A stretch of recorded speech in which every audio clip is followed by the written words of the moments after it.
কোলঘরে আলো করে এসেছে আমার সোনার দুর্লভ।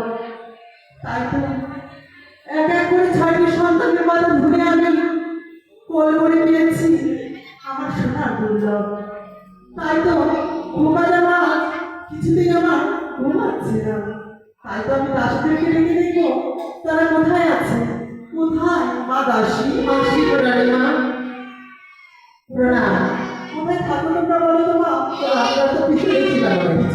হ্যাঁ, দেখো না, আজ যেন তোমার ভাই কিছুতেই ঘুম হচ্ছে না।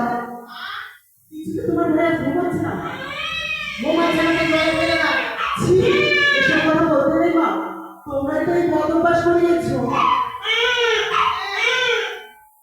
প্রতিদিন তোমরা তোমার ভাইকে ঘুম পাড়াও, তাই আজকে তোমার ভাই আমার ঘরে ঘুম হচ্ছে না। কে জানি বাবা কেমন যে ছেলে জন্ম হয়েছে মায়ের পেটে ঘুমাইছে না। নাও মা, একটু ঘুম পাড়িয়ে দাও তোমার ভাইকে। আমার নাক করে তো এবার পাড়ার সব ছেলে ঘুমায়। হ্যাঁ মা, আমি তো এখনো মা হই না, আমি বলে জীবনে মা হবো না। তোমার কোলটা বেশ বোধ তো ওর জন্য। আয় আয় রে, আয়, আয়, আয়, আয়। কোথায় মা? খাওয়া দাওয়া করে কাঁদতেছে না? তোমরা ঘুম পাড়াও কেমন? কার সুন্দর। কেন কাঁদছে?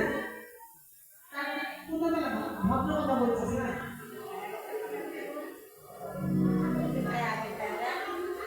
সোনারে সোনা, চাঁদের কোনা, স্বপ্ন নিয়ে তোকে কেনা।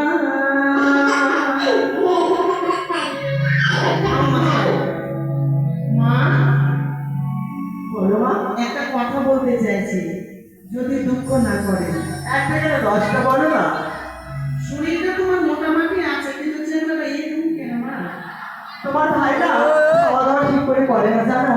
ও পেটের মধ্যে, পেট থেকে এই তো কয়েকদিন হলো। আমি খেতে পারতাম না তো তখন কিছু।